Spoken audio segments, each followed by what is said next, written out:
உங்கள் வாழ்க்கையில் ஒரு கட்டத்தில் எல்லாம் தலைகீழாக மாறிய அனுபவம் உண்டா?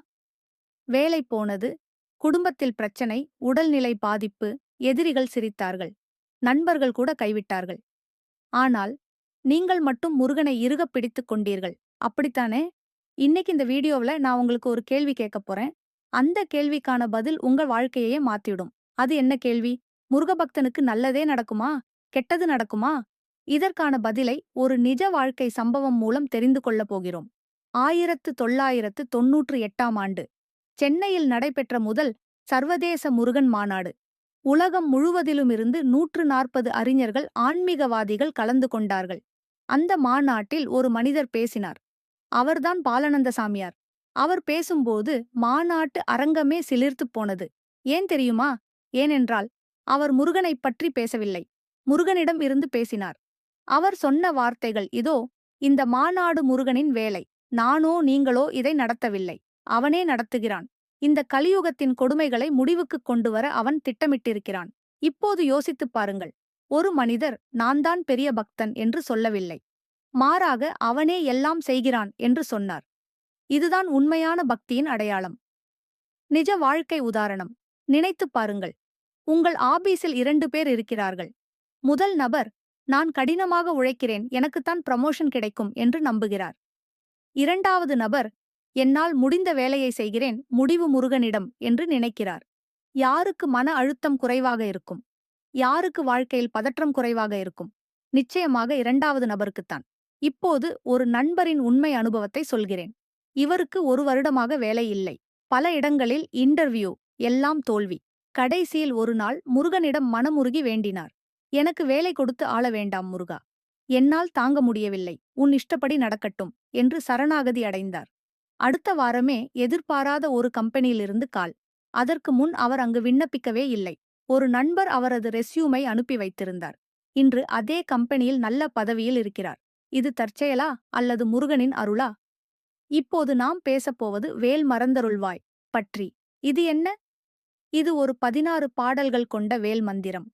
அருணகிரிநாதரால் இயற்றப்பட்டது. இதன் சிறப்பு என்னவென்றால், இது பின்னோக்கியும் முன்னோக்கியும் ஓதப்படும் ஒரு அற்புதமான மந்திரம். ஒவ்வொரு பாடலும் 4 முறை சொல்லப்படும். மொத்தம் 64 முறைகள் இந்த மந்திரம் ஓதப்படும். 45 நாட்கள் வேல் மறந்தருள்வாய் மந்திரத்தை ஓதினால் என்ன நடக்கும்? ஆன்மீக வளர்ச்சி, மன அமைதி, பாதுகாப்பு, எதிரிகளின் தொல்லை நீங்கும், நோய்கள் விலகும், மனதில் தைரியம் பிறக்கும். இதை எழுதியவர் வள்ளிமலை ஸ்ரீ சச்சிதானந்த சாமிகள். இது அருணகிரிநாதரின் வேல் வகுப்பு அடிப்படையில் எழுதப்பட்டது. இப்போது நாம் ஆரம்பத்தில் கேட்ட கேள்விக்கு வருவோம். முருகபக்தனுக்கு நல்லதே நடக்குமா? கெட்டது நடக்குமா? சில நேரங்களில் முருகபக்தர்களுக்கும் கஷ்டங்கள் வரும். அது உண்மைதான். ஆனால் அந்த கஷ்டம் ஒரு பாடமாக இருக்கும், ஒரு தேர்வாக இருக்கும். கடைசியில் அந்த கஷ்டத்தில் இருந்தே ஒரு நல்ல பாடம் பிறக்கும். முருகனின் வேல் என்பது வெறும் ஆயுதம் அல்ல. அது அறிவின் ஆயுதம். அது பக்தனின் மனதில் இருக்கும் இருளை நீக்கும் ஒளி. நினைத்துப் பாருங்கள். பாலநந்த சாமியார் கடினமான காலங்களை கடந்து வந்திருப்பார். ஆனாலும் அவர் சோர்ந்து போகவில்லை. ஏன்? ஏனென்றால் முருகனே எல்லாம் செய்கிறான் என்ற நம்பிக்கை இருந்தது. அதேபோல நமது வாழ்க்கையில் கஷ்டங்கள் வரும்போது, ஏன் எனக்கு மட்டும் இந்த கஷ்டம் என்று கேட்கத் தோன்றும். ஆனால் அந்த கஷ்டத்தின் முடிவில் ஒரு நல்லது காத்திருக்கிறது.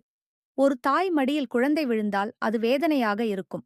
ஆனால் அது தாயின் அன்பை உணர்த்தும் சந்தர்ப்பம். அதுபோலத்தான் முருக பக்தர்களின் கஷ்டங்களும். அவன் நம்மை நெருங்கி வரும்படி அழைக்கும் அழைப்பு.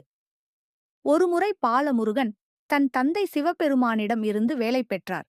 அந்த வேல் சூரபத்மனை அழித்தது.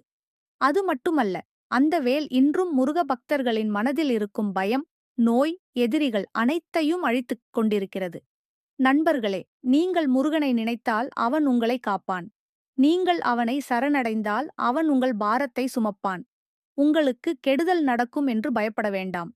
முருக பக்தனுக்கு நல்லதே நடக்கும். கெடுதல் நடக்காது. இது வெறும் நம்பிக்கை மட்டுமல்ல.